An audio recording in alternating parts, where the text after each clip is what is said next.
Monday fiction में आपका स्वागत है। आज मैं आपके लिए रक्त पिशाचिनी की डरावनी कहानी लेकर आई हूँ। आप लोग मुझे कमेंट में बताइए कि रक्त पिशाचिनी आखिर किसको कहते हैं। तब तक मैं आपको कहानी बताती हूँ।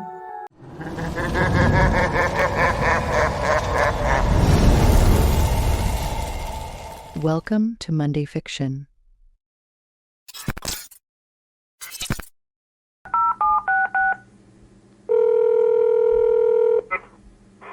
हेलो। अरे हाँ आदि, तू आज आ रहा है ना काम? नहीं यार, मैं आज थोड़ा बाहर आया हूँ। चल ठीक है, बाद में बात करते हैं। कोलकाता शहर में रहने वाला अधिराज बहुत समय बाद अपने गांव जा रहा था। झारखंड में बसी एक छोटा सा गांव डुमरी, जहां अधिराज अपने दादाजी को लेने आया था। कुछ ही दिनों में अधिराज की शादी होने वाली थी और वो खुशी खुशी अपने दादाजी को लेने जा रहा था। अधिराज सुबह सुबह निकला था, लेकिन अब पहुंचते पहुंचते रात हो चुकी थी। जब वो डुमरी पहुंचा तो हर तरफ अंधेरा हो चुका था और गांव में स्ट्रीट लाइट भी कम थी। डुमरी के बस स्टॉप में अधिराज उतर गया। वहाँ दादाजी अपने पोते के आने का इंतजार कर रहे थे और वो अधिराज को बस से उतरते देख के बहुत खुश हुए। लेकिन वो किसी कारण से बेचैन भी लग रहे थे और अधिराज के बस से उतरते ही वो बोलने लगे, जल्दी चलो, घर जाके बात करते हैं। दादाजी जल्दी करने लगे और वो अधिराज का हाथ पकड़कर ले जाने लगे। ये सब देखकर अधिराज कुछ न समझते हुए पूछता है, आप इतनी जल्दी क्यों कर रहे हैं? अभी जल्दी चलो, जितना बातें करना है सब घर पहुंच के करेंगे। ये कहकर दादाजी अधिराज को और जल्दी वहाँ से खींच के ले जाने लगे। उनके हाथ में एक लालटेन थी, जिसकी मदद से वो चलते हुए बार बार इधर उधर देख रहे थे। तभी कहीं से पायल छनकने की आवाज आने लगी, जैसे कि कोई पीछे से उनकी तरफ आ रहा हो। दादाजी ये आवाज सुनकर कांपने लगे। अधिराज तब कहता है, क्या हुआ, आप ठीक है ना? ओ आ रहे, पीछे मुड़ के मत देख, जल्दी चल जल्दी चल, हम पहुंचने ही वाले हैं, जल्दी चल। दादाजी अब अधिराज को लेकर दौड़ने लगे। दौड़ते हुए दादाजी अचानक गिर पड़े और उनके हाथ से लालटेन गिर के टूट गई। अब हर जगह अंधेरा हो गया था। अंधेरे में ही अधिराज दादाजी को उठाने जा रहा था।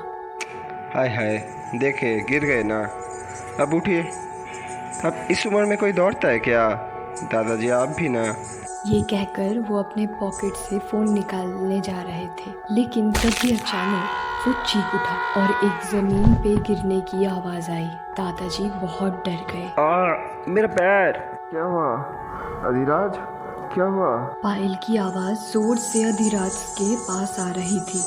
दादाजी जल्दी से अपने पॉकेट से टॉर्च निकालकर जलाते हैं और देखते हैं कि अधिराज का पाँव पूरा कट चुका था। ये देखकर दादाजी बहुत डर जाते हैं। वो डरते हुए अधिराज को घसीटते हुए घर ले जाने की कोशिश करते हैं। अधिराज के पैर से खून निकले ही जा रहा था और वो भी दर्द से चिल्ला रहा था। दादाजी रोते हुए डरते हुए फिर भी उसको घसीटते हुए ले जाने की कोशिश कर रहे थे। पायल की आवाज पास आते आते अब अधिराज के सामने आ गई थी और दादाजी को किसी के मौजूदगी के महसूस हो रहा था। फिर अचानक कोई मुस्कुराने लगा।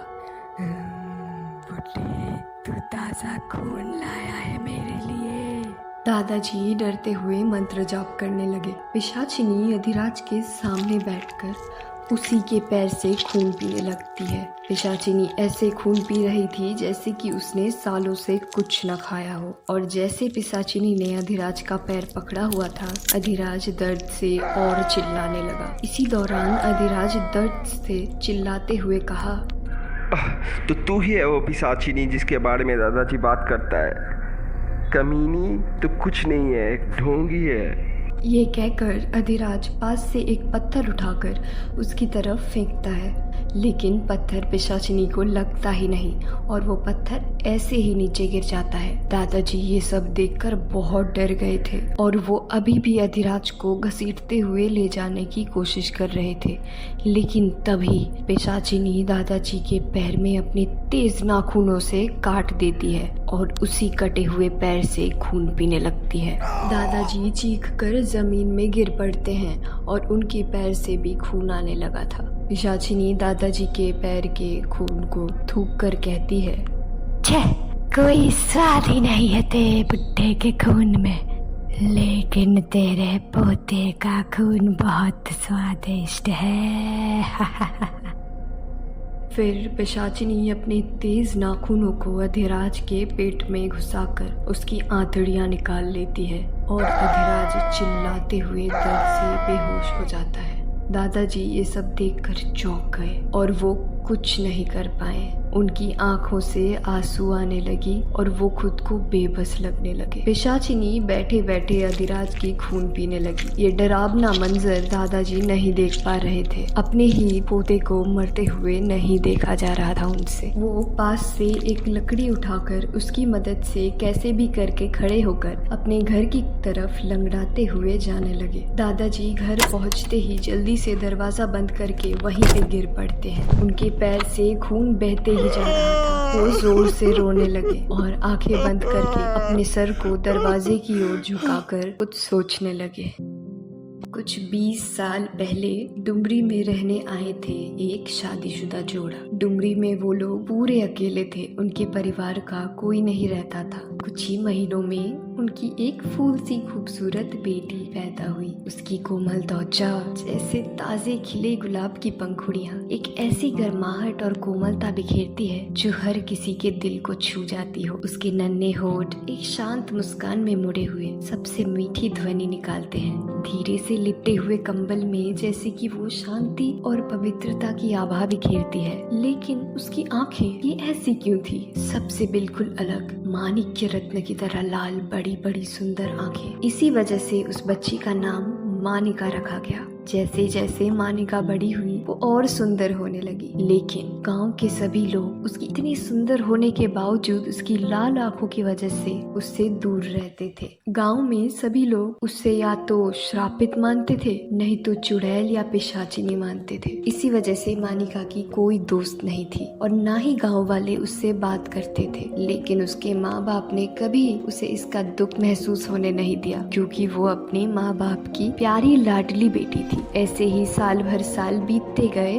और अब मानिका 20 साल की हो गई थी। वो हर सुबह बाहर जाकर फल और फूल ले आती थी। कुछ दिनों से उसे एक आदमी तंग कर रहा था। जब मानिका बाहर जाती तब वो आदमी उसे घूरता रहता था और पीछा करता था। वैसे ही पूरा गांव मानिका की वजह से उसके माँ बाप को कोसते रहते थे और इसीलिए वो अपने माँ बापों को ये बात बताकर और परेशान नहीं करना चाहती थी। मानिका को उस आदमी के इरादे कुछ सही नहीं लग रहे थे, इसीलिए वो सुरक्षा के लिए अपने साथ एक चाकू रखती थी जब भी वो बाहर जाती थी। एक दिन तो हद ही हो गई जब उस आदमी ने मानिका के पास आकर उसे गलत तरीके से छूने की कोशिश की और वो आदमी उससे जबरदस्ती करने लगा। तब मानिका अपनी इज्जत बचाते हुए चाकू से उस आदमी के हाथ में वार कर देती है और फिर डर से चिल्लाकर गांव वालों को इकट्ठा करती है। मानिका गांव वालों से मदद मांगती है और उनको पूरा सच बताती है। तभी वो आदमी जोर आवाज से कहता है, झूठ बोल रही है, देखो मेरा कितना खून बहा दिया। पिशाचिनी है ये, मुझको मारने वाली थी, मैं इसलिए दौड़ के आया। गांव वालों ने उस आदमी पे यकीन कर लिया और मानिका को कोसने लगे। चाहे जितना भी वो रोए और सच बताए, लेकिन किसी ने मानिका पर यकीन नहीं किया। इतना शोर शराबा सुनकर मानिका के बाबा भी वहां आ गए और सब कुछ समझने के बाद वो सबसे अपनी बेटी को बचाने के लिए माफी मांगते हैं। लेकिन गांव वाले मानिका को पिशाचिनी समझकर मार देना चाहते थे। तब मानिका के बाबा उसको कहते हैं, तू भाग, मैं इनको संभाल रहा हूँ, भाग जल्दी। ये सुनकर डर के अपने बाबा की बात मानते हुए वो जंगल की तरफ दौड़ के चली गई। वहाँ अकेली बैठकर रोने लगी और खुद पे ही इल्जाम लेने लगी। रोते रोते कब इतना वक्त बीत गया मानिका को पता ही नहीं चला। और क्योंकि अब अंधेरा होने वाला था, इसीलिए वो अपने घर जाने का सोचती है। घर जाते हुए उसे कोई भी गाँव वाले नजर नहीं आए। फिर मानिका को एक जगह पर आग की लपटें दिख रहे थे। थोड़ा सामने जाते ही उसने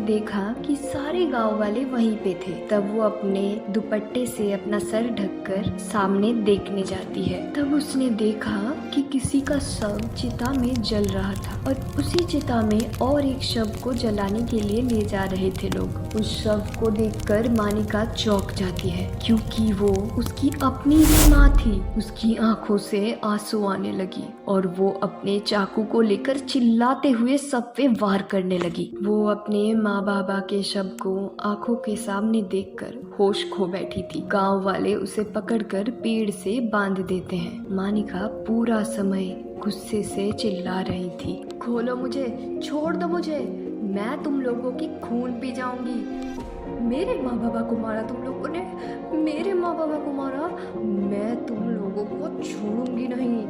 तुम सब पिशाचिनी कहते थे ना मुझे।